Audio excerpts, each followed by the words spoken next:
नमस्कार दोस्तों, आज मैं आपको श्रावण कृष्ण गणेश चतुर्थी व्रत की कथा सुनाने जा रही हूँ। प्रेम से बोलिए गणेश भगवान की जय हो। ऋषिगण पूछते हैं, हे स्कंद कुमार, दरिद्रता, शोक, कुष्ठ आदि से विकलांग, शत्रुओं से संतप्त, राज्य से निष्कासित राजा, सदैव दुखी रहने वाले, धनहीन, समस्त उपद्रवों से पीड़ित, विद्याहीन, संतानहीन, घर से निष्कासित लोगों, रोगियों एवं अपने कल्याण की कामना करने वाले लोगों को क्या उपाय करना चाहिए जिससे उनका कल्याण हो और उनके उपरोक्त कष्टों का निवारण हो? यदि आप कोई उपाय जानते हो तो उसे बतलाइए।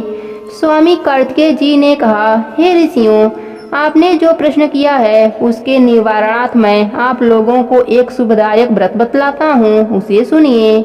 इस व्रत के करने से पृथ्वी के समस्त प्राणी संकटों से मुक्त हो जाते हैं। यह व्रत राज महापुण्यकारी एवं मानवों को सभी कार्यों में सफलता प्रदान करने वाला है। विशेष करके यदि इस व्रत को महिलाएं करें तो उन्हें संतान एवं सौभाग्य की वृद्धि होती है। इस व्रत को धर्मराज युधिष्ठिर ने किया था। पूर्व काल में राजच्युत होकर अपने भाइयों के साथ जब धर्मराज वन में चले गए थे तो उस वनवास काल में ही भगवान श्री कृष्ण ने उनसे कहा था। युधिष्ठिर ने भगवान कृष्ण से अपने कष्टों के समानार्थ जो प्रश्न किया था उस कथा को आप श्रवण कीजिए। युधिष्ठिर पूछते हैं कि हे पुरुषोत्तम, ऐसा कौन सा उपाय है जिससे हम वर्तमान संकटों से मुक्त हो सकें? हे गदाधर, आप सर्वज्ञ हैं, हम लोगों को आगे अब किसी प्रकार का कष्ट न भुगतना पड़े, ऐसा उपाय बतलाइए।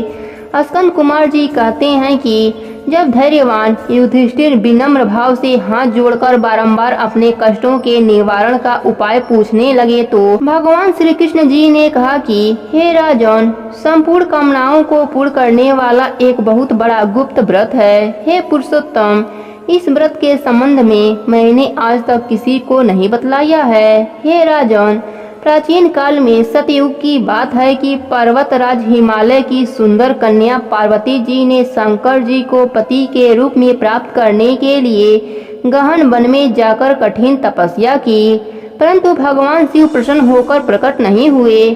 तब शैलपुत्री पार्वती जी ने अनादिकाल से विद्यमान गणेश जी का स्मरण किया। गणेश जी को उसी क्षण प्रकट देखकर पार्वती जी ने उनसे पूछा कि मैंने कठोर, दुर्लभ एवं लोभहर्षक तपस्या की, किंतु अपने प्रिय भगवान शिव को प्राप्त न कर सकी। वह कष्ट विनायक दिव्य व्रत जिसे नारद जी ने कहा है और जो आपका ही व्रत है, उस प्राचीन व्रत के तत्व को आप मुझसे कहिए। पार्वती जी की बात सुनकर तत्कालिक सिद्धिदाता गणेश जी उस कष्टनाशक शुभदायक व्रत का प्रेम से वर्णन करने लगे। गणेश जी ने कहा, हे अचल सुते, असत्य पुण्यकारी एवं समस्त कष्टनाशक व्रत को कीजिए। इसके करने से आपकी सभी आकांक्षाएं पूर्ण होंगी और जो व्यक्ति इस व्रत को करेंगे उन्हें भी सफलता मिलेगी। हे देवाधिदेवेश्वरी, श्रावण के कृष्ण चतुर्थी को रात्रि में चंद्र उदय होने पर पूजन करना चाहिए। उस दिन प्रातः कृत्य से निपटकर मन में संकल्प करें कि जब तक चंद्र उदय नहीं होगा मैं निराहार रहूंगी। पहले गणेश पूजन करके तभी भोजन ग्रहण करूंगी, मन में ऐसा निश्चय करना चाहिए। इसके बाद सफेद तिल के जल से स्नान करें। अपना नित्य कर्म करने के बाद हे सुंदर व्रत वाली मेरा पूजन करें। यदि सामर्थ्य हो तो प्रतिमास स्वर्ण की मूर्ति का पूजन करें। अभाव में चांदी, अष्टधातु अथवा मिट्टी की मूर्ति की ही पूजन करें। अपनी शक्ति के अनुसार सोने, चांदी, तांबे अथवा मिट्टी के कलश में जल भरकर उस पर गणेश जी की प्रतिमा स्थापित करें। कलश पर वस्त्रांचन करके अष्टदल कमल की आकृति बनावें और उसी पर मूर्ति की स्थापना करें। तत्पश्चात खडोपचार विधि से भक्ति पूर्वक पूजन करें। मूर्ति का ध्यान निम्न प्रकार से कहें, हे लंबोदर, 4 भुजा वाले, 3 नेत्र वाले, लाल रंग वाले, हे नीलवर्ण वाले, शोभा के भंडार, प्रसन्न मुख वाले गणेश जी, मैं आपका ध्यान करता हूँ। हे गजानन, मैं आपका आवाहन करता हूँ। हे विघ्नराज, आपको प्रणाम करता हूँ। यह आसन है। हे लंबोदर, यह आपके लिए पाद है। हे शंकर सुगन, यह आपके लिए अर्ध है। हे उमापुत्र, यह आपके स्नानार्थ जल है। हे वक्रतुंड, यह आपके लिए आचमनीय जल है। हे सूर्यप्रकट, यह आपके लिए वस्त्र है। हे कुंज, यह आपके लिए योगोपवित्र है। हे गणेश्वर, यह आपके लिए रोली चंदन है। हे विघ्न विनाशक, यह आपके लिए फूल है। हे विकट, यह आपके लिए धूप बत्ती है। हे वामन, यह आपके लिए दीपक है। हे सर्वेश्वर, यह आपके लिए लड्डू का नैवेद्य है। हे सर्वातिनाशक देव, यह आपके निमित्त फल है। हे विघ्नहर्ता, यह आपके लिए पान है। हे धूम्रदेव, यह आपके लिए प्रदक्षिणा है। हे देवेश, यह आपके निमित्त मेरा प्रणाम है। प्रणाम करने के बाद क्षमा प्रार्थना करें। इस प्रकार खड़ोपचार रीति से पूजन करके नाना प्रकार के भक्ष्य पदार्थों को बनाकर भगवान को भोग लगावें।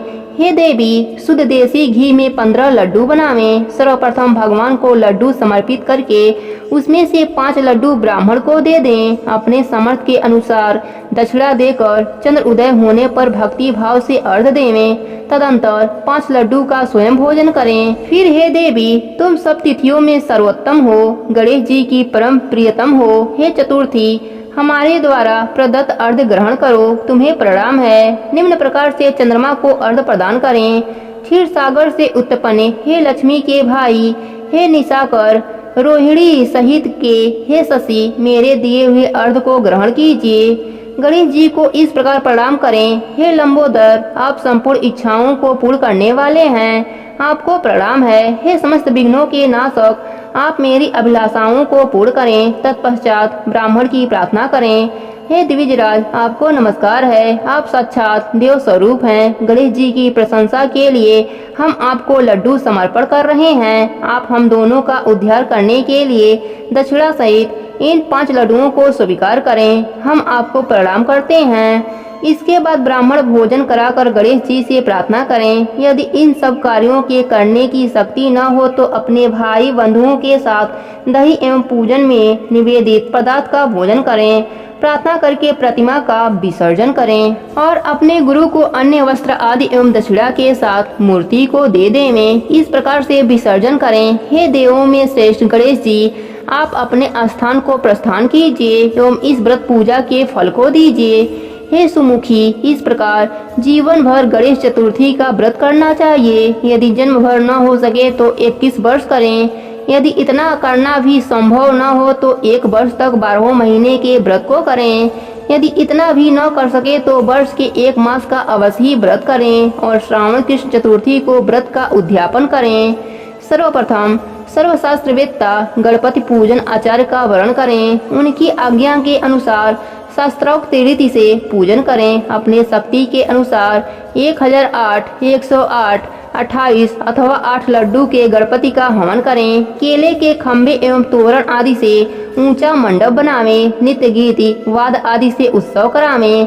भक्ति युक्त हो गुरु की पूजा करें। अपने शक्ति के अनुसार स्वपत्नी आचार्य को सुवर्ण, गौ, वस्त्र, आभूषण, छत्र, जूता, कमंडलू, भूमि आदि का दान करें। हे देवी, गणेश जी की प्रशंसा के निमित्त आचार्य का पूजन करके उन्हें संतुष्ट करें। इस प्रकार व्रत करने से मैं प्रसन्न होता हूँ, इसमें तनिक भी संदेह नहीं है। जो लोग मेरी पूजा भक्ति भाव से करते हैं उनकी अभिलाषा मैं पूर्ण कर देता हूँ। श्री कृष्ण जी कहते हैं कि हे युधिष्ठिर, प्राचीन काल में स्वयं गणेश जी ने पार्वती जी से कहा था और पार्वती जी ने उसी भांति आराधना की थी जिससे उन्हें सफलता प्राप्त हुई। इसी व्रत के करने से पतिव्रता पार्वती का विवाह शिव जी से हुआ, जिनके साथ आज तक पार्वती जी गणेश जी की कृपा से विहार किया करती हैं। अतः हे महाराज युधिष्ठिर, आप भी इस संकट नाशन व्रत को करें। यह संकटा नाम की चतुर्थी बड़ी ही शुभकारी है। स्कंद कुमार जी कहते हैं कि श्री कृष्ण जी के मुख से इस प्रकार संकट नाशन चतुर्थी व्रत सुनकर हे महर्षि, पूर्व काल में राज्य प्राप्ति की कामना से युधिष्ठिर ने इस व्रत को किया। इस व्रत के प्रभाव से उन्होंने संपूर्ण शत्रुओं का विनाश करके राज्य को प्राप्त कर लिया। इस व्रत के करने से चारों पुरुषार्थ धर्म अर्थ काम मोक्ष सुलभ होते हैं, मनुष्य की आकांक्षाएं पूर्ण होती हैं और बड़े बड़े शासकों पदाधिकारियों तक को अपने बस में कर लेते हैं। मनुष्यों पर किसी प्रकार का संकट आने पर इस व्रत को करने से मनुष्य संकट मुक्त हो जाता है। सीता जी के अवलेशन में पवन कुमार हनुमान जी ने इस व्रत को किया था। पूर्व काल में राजा बलि के संकटग्रस्त होने पर रावण ने भी इस व्रत को किया था। गौतम पत्नी अहिल्या ने पति द्वारा श्रापग्रस्त होकर पति वियोग के कारण इस व्रत को किया था। इस व्रत के करने से विद्यार्थी को विद्या तथा धनेच्छु को धन की प्राप्ति होती है। संतान की इच्छा करने वाले को संतान प्राप्ति, रोगग्रस्त को व्याधि मुक्त होती है तथा गणेश जी की कृपा से मनुष्यों के सब पाप नष्ट हो जाते हैं। गणेश जी की इस कथा को कहने सुनने से गणेश जी की विशेष कृपा मिलती है। प्रेम से बोले गणेश भगवान की जय हो, चौथ माता की जय हो।